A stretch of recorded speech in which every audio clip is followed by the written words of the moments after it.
5 years ago, I uploaded a video called How to Make a Bonchi, and in that video I went through the steps in creating a bonsai chili plant, or what we call a bonchi. Since that time, I've gotten a lot of people commenting, asking for updates on those plants, so I figured I'd put together this video because since that time I've learned a lot of new things. So I guess to answer all those comments, first of all, only 2 of those plants survived through that winter because of some mistakes that I made. I ended up with some pretty bad pest infestations and it killed most of the plants. The 2 plants that did survive, I harvested about 1,000 pods each off of the following summer. So I definitely do recommend this process to anyone looking for an easy way to overwinter their plants, or you can use this guide as a way to create an ornamental pepper plant that you keep inside your house. So basically, if you're wondering what a bonchi is, like I said earlier, it's a bonsai chili plant. So we're gonna start with something like this. You know, this is a grown, mature chili plant that I've been growing all season. It's lost a lot of foliage because the weather's cooled down. But we're gonna turn it into something more like this, about 1 foot tall.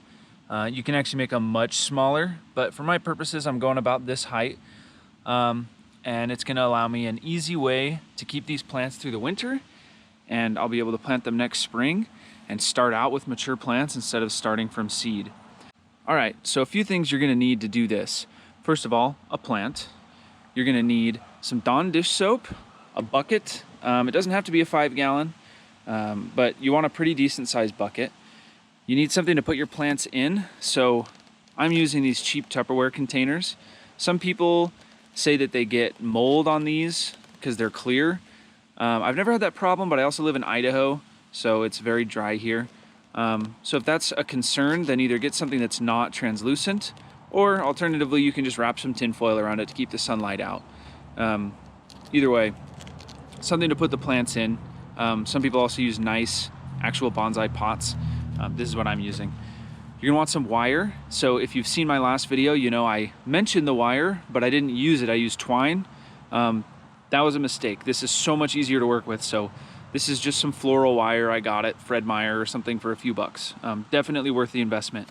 You're gonna want some shears, preferably ones that aren't this rusty, but I'm using what I got. And then just some potting soil. So I could use this soil. I'm gonna use this just because this is another plant that I took out and it's here and it's accessible. So that's what I'm gonna use. All right, now that we've got all of our stuff, the next step is gonna be to actually prepare the plant. So I would normally actually recommend doing this quite some time before you're going to be pulling the plant out of the ground. I procrastinated a little bit and we're getting a little bit of an early cold snap, so I'm in a hurry to get these out.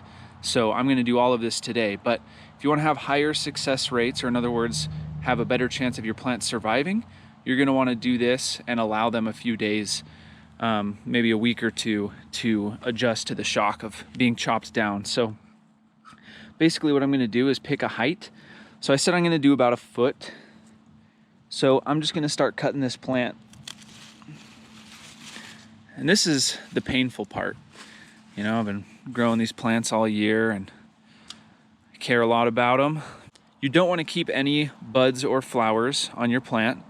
Those are going to be taking a lot of energy, and we need the plant to put all of its energy into surviving being chopped down and putting out new foliage. So you can keep a little bit of leaves. I actually normally wouldn't keep a leaf this size, except that it's all that's on this little branch. In fact, I am going to take it off. So you can keep a few leaves, but you don't want to keep too much. So I'll probably still trim a little more of this off.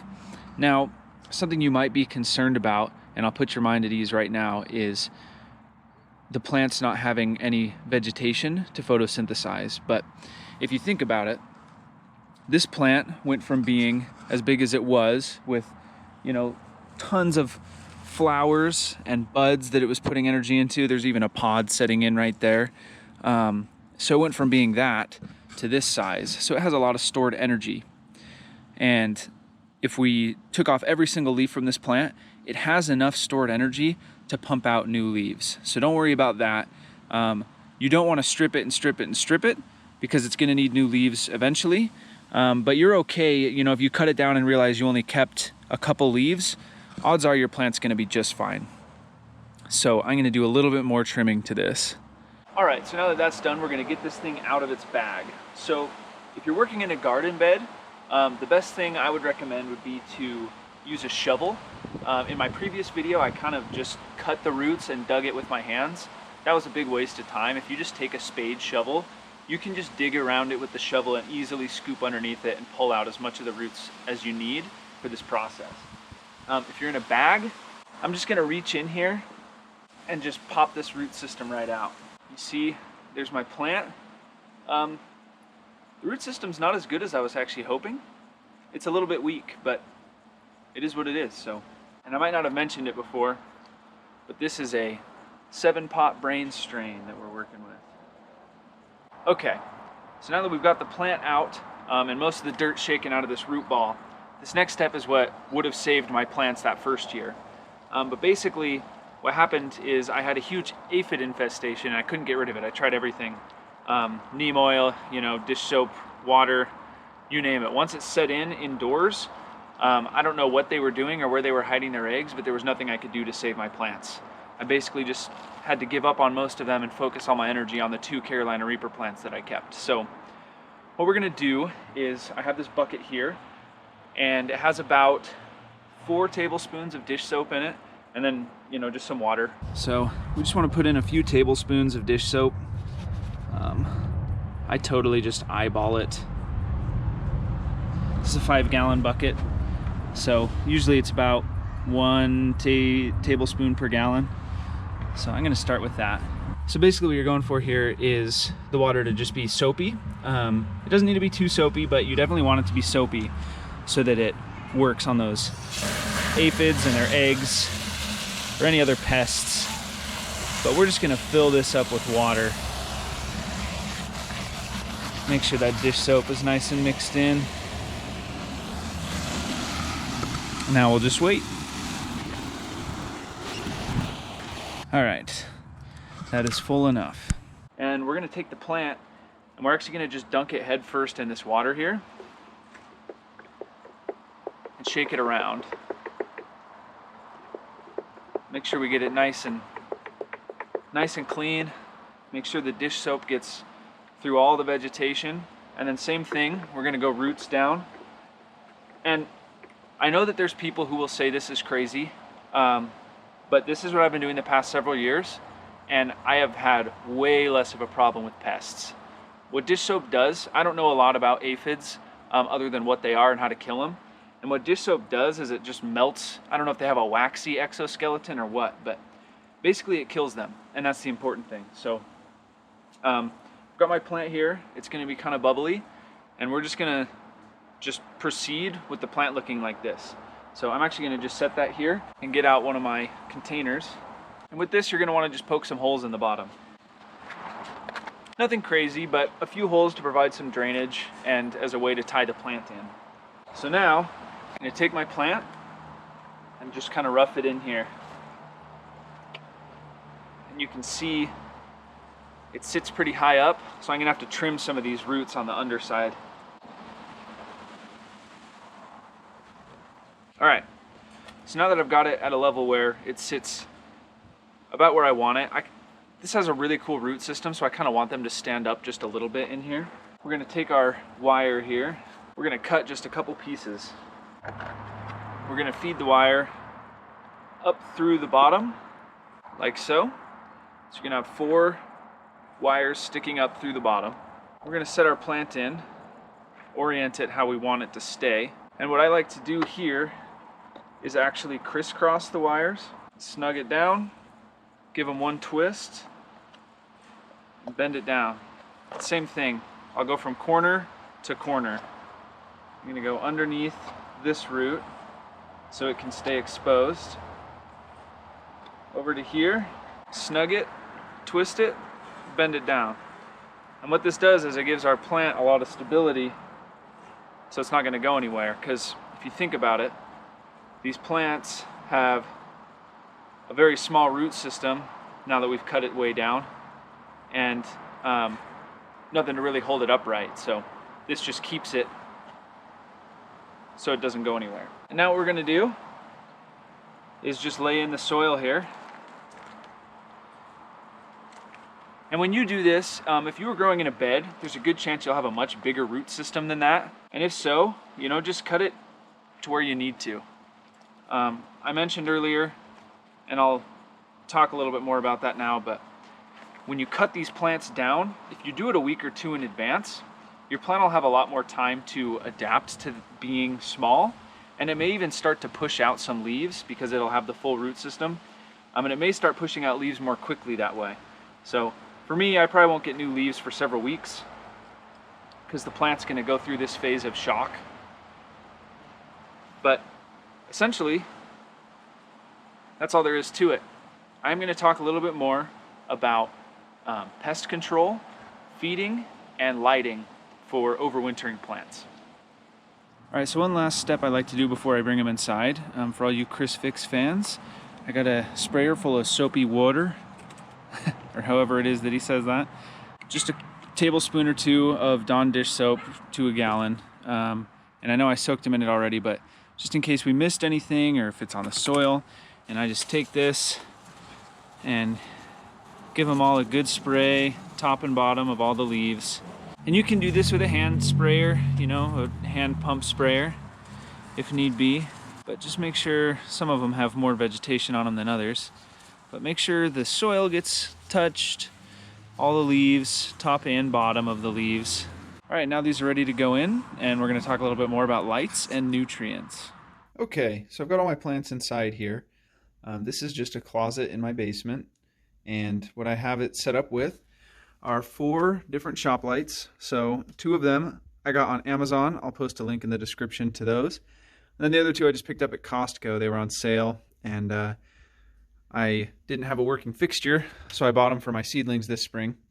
Those are, the Costco ones are 4000 Kelvin. That's the color profile, so that's a pretty neutral, almost daylight. And then the Amazon ones I believe are 5000 Kelvin, which are a true daylight color. For Bonchis, if you're not planning on flowering them, which I'm not, I'm simply just overwintering, you want something in the higher color range. So 4000 is probably a little bit low, 5000 to 6500 is ideal. At least that's been my experience. Now, if you are planning on trying to flower them, you're going to need a lot of light. You're probably better off going with a full spectrum grow light rather than just shop lights like this. Through most of my growing years, I've used just a really cheap shop light, fluorescent shop light from Walmart. My issue with those is they usually crap out after a year. So yeah, they only cost like 15 bucks, but they're not very high quality. So I jumped to these. The reason I have the ones from Amazon is I recently bought this house and I was putting new lights in the garage and I just had a couple extra. So I actually bought those in a 6-pack. I'll put the link in the description though. They seem to be pretty good lights. They put out a lot of light. The primary thing you're looking for here is going to be enough lumens and then the color. So you can probably do just fine under a 4000 Kelvin, 5000 Kelvin, you know, that's what I've got between 4 and 5. But anything that puts out a decent amount of light, so fluorescent, LED, or if you want to go the full spectrum grow light route, that's fine as well. Those are just a bit more expensive. So if you're going on a budget, definitely look for shop lights. This is my first year trying LED, so I can't say for sure that it's better or worse, but it's what I'm using. Something else you'll see here, and you might actually hear it, it's kind of a ticking sound, but I have this timer here on the power strip, and this is what both of my lights are connected to. I just have this splitter. But basically you want to run about 18 hours of light a day, and you can kind of just do whatever schedule works for you. So I actually have them turning off fairly early. And then this is for my fan. My fan is right here currently. It doesn't quite fit down here. Normally I would have it off to the side, but it's not running right now because it's a lot of sound for the video, but I've had it sitting here and it seems to provide good airflow. But basically you want the fan because if you don't have it and your plants are, you know, you've got moist soil in this enclosed space, you might have a problem with fungus or something like that. So it's good to keep the air flowing. Also, you know, you might hear that the airflow stimulates the plants and they grow more vegetation. I can't vouch for that, but it kind of makes sense. One thing I will point out is my plug is back there. I put all the wires up above the lights because it keeps them out. These actually kind of just fell down. But it keeps them out of the way of the plants. So in previous years in different closets that I've done this in, I've just had wires running everywhere and it's kind of a nuisance. So it's really nice to just have everything up above. So just an idea. You'll notice I have tin foil lining the walls here. So that basically just helps reflect more of the light. You get more for what you have. So definitely recommend doing something like that. But Basically what I'm showing you here is you don't need a full growing tent or growing operation in your house. Just a shelf in your closet is fine. If you have a room, you can use that. If you have a south-facing window, you can usually keep a bonsai alive in a south-facing window. It's just going to depend how much sunlight it gets. So if there's a big tree in front of it, maybe not, but something to try if you have something like that. So let me touch a little bit on nutrients here. Just go down to this shelf is where I have my stuff. So transplanting, I went ahead and watered with this Super Thrive. Some people will say this is just snake oil and it's, it doesn't really do anything. I've used it a couple times and I guess I can't really say for sure that it helps, but a lot of people swear by this stuff for transplanting. So I just watered my plants with the instructions from this, and just to help with the transplant shock of, being chopped down and transplanted into bonsai pots. So something you can use if you feel up to it. Now my normal feeding routine consists of these, and I usually do CalMag every time I water, and then a low strength Fox Farm Grow Big every other time I water. This is just for Bonchis. I'm not talking plants through the normal season. So this is what I've used for years and it's worked well. Something you should be aware of though is this is necessary. So if you're growing in your bed, supplemental feeding is not necessarily needed. You can usually get pretty good results without it. For bonsai trees, it is necessary. There's not enough soil here for these plants to get everything they need out of it. They're going to need supplemental feeding. So purpose of the CalMag is it provides the micronutrients, calcium, magnesium, obviously, and it has a little bit of nitrogen in it. Then the Grow Big provides the nitrogen, as well as, it's a 6-4-4, so the phosphorus and potassium provides enough of those as well. This year, I'm trying a new one. So don't go out and buy this one yet, but I'm going to try out this stuff. So my reasoning for this is it's a 5-0-1, so 0 on the phosphorus. And I've heard that too much phosphorus can hurt your soil. I don't know if there's a lot to that, but I read quite a bit, and that's one of the salts that kind of overloads the soil when you use it consistently for a long period of time. So I'm trying this non-phosphorus, and this is made for hydroponics, but it can also be used for soil. So like I said, first time using this, but another reason I switched to it is it actually has calcium in it. So I'm going to eliminate the regular supplemental feeding of the CalMag and just use this. And then if I notice some kind of a deficiency that's calcium or magnesium related, I can always toss in some of this. But like I said, this has kind of been old reliable for me. I've been really happy with the results I've gotten from using these. You can always use a different fertilizer. I think liquid plant food is a good option. You can more accurately measure out what you're going to use, but whatever you decide to use, anything that's good for tomatoes is going to be pretty good for your peppers. So if you're looking for a fertilizer, keep that in mind. If you want to go fully organic, it can be a little trickier. Like, you definitely don't want to use fish fertilizer on your Bonchis inside your house. It smells terrible. So probably steer clear of that, but find something that has a lot of nitrogen, because that's the primary thing that's going to keep the vegetation going. If you want to get into flowering and fruiting, you want to read up on better nutrients for that. But basically, when you're shooting for flowers and fruits, you want to switch to a more phosphorus, potassium heavy diet. But like I said, I do this for the overwintering purposes, not trying to get fruits off of these plants. If you're going to do that, you also probably will need to go with a full spectrum light if you want to get good fruits. Those full spectrum grow lights give a lot better chance of you actually getting something out of your plants. But this isn't really a good tutorial for how to grow peppers in the winter. It's a good tutorial for how to overwinter your plants so you can grow great peppers the next year. You will see I've got 2 habanadas down there. They were just so close to being ripe and so far down the stem that I decided to keep them on there and hope that they'd ripen up, because I think they're pretty cool. One question I get a lot is how often to water, and that's going to totally depend on how fast your plants dry out. So how big your pots are, how dry your climate is, how strong your fan is. All of that can have an effect on it. But basically, my rule of thumb is once the soil is dry and like the plant feels light again, it's time to water. You don't want to overwater. If you have a good light soil, that shouldn't be too much of a problem, but you want to wait till the soil is dry. If you're watering too much, your plants are going to suffer. So let me just show you how I water mine. You'll see that I have these in these trays. I'll post a link to the ones I got from Amazon down below. They're really flimsy, but they're watertight and they work. So the ones that I bought a while ago are these more sturdy ones, and you can't get them anymore from the source I got them. So I'll post a link to the Amazon ones down below. They work for me. And if you have like a Tupperware this size, it fits 3 of them really nicely. So here's what I do to water. I basically I take a tray out, and I'm doing this one-handed. Normally I'd have 2 hands. But I set it down here, and you'll see I have a watering can. Now this has some Super Thrive, and then I have my half-strength fertilizer because I'm still weaning these onto that new fertilizer. And anytime you start feeding a plant for the first time, you want to start lower strength. So if you go too high of a strength, you might burn your plant. So be cautious with that. But I'm just going to take my watering can and just give the soil a nice little soak in each plant. And this is why the trays are so nice, because I can do this down here on my carpet, you know, and I'm not trying to do it,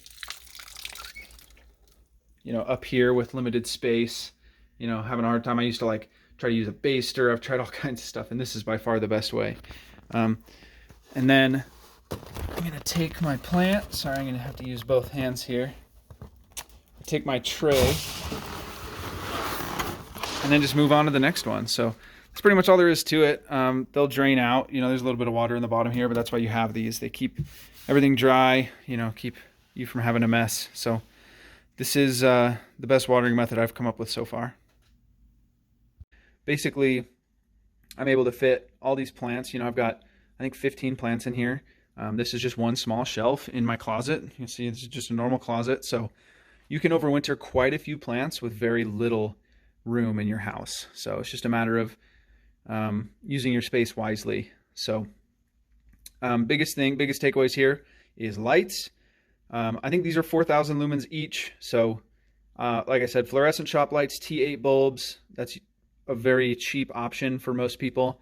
LED shop lights work well.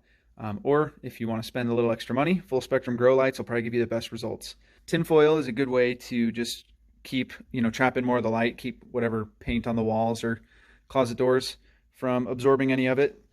And then the fan, and that is pretty much all you need to keep your plants through the winter. That's pretty much it for how to grow a Bonchi. Hopefully you found something useful in this video. If you did, please like and comment and subscribe, and stay tuned for some updates and other tutorials on how to do things pepper related, car related, all the various projects that I do. I've been a little light on my posting lately because I recently bought a house, like I mentioned earlier, and we're doing quite a bit of renovation. So I would normally do videos of all the things we're doing, but there's so much and my time is so spread between so many projects that I just haven't had time to do much of it. But more overwintering pepper videos coming along. I'm going to just do some updates on these plants, show you how well they're doing. Hopefully they're doing well. And if they die, you know, I'm not gonna ignore it and stop posting like I did last time, because last time I got a little bit discouraged and had a lot going on. So I decided to just, you know, stop with the video updates. So this time I do plan on posting updates probably every month or so, but you can stay tuned for those, and feel free to ask any questions if there's something I didn't clarify well in this video. I'm really active in my comments, so if you have questions, feel free to ask them down there and I'll be quick to answer. So thanks again for watching, guys. I hope you have a good one.